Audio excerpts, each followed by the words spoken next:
Guys, ito po yung aking ginagawa ngayon, yung itong poste, itong parilya. Ito po yung dito po nakakonek yung yung poste na walang piraso. Ito po yung tinatalian ko to dito na para ito yung para nakakonek na lahat yung bakal na 16 mm. 8 by 17 pieces. Tapos yung poste ay 8 piraso. Yung nakatayo. Poste ng bahay. Ito yung guys. Yung parilya niya. Itong tinatalian ko. Ito guys.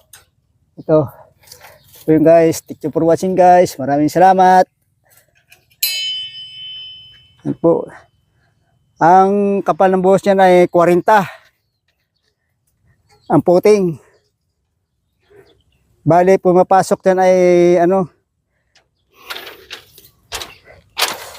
14 sopot. Common yan, mahaba. Common yan. Common ang tawag niyan. Dalawa magkatabi.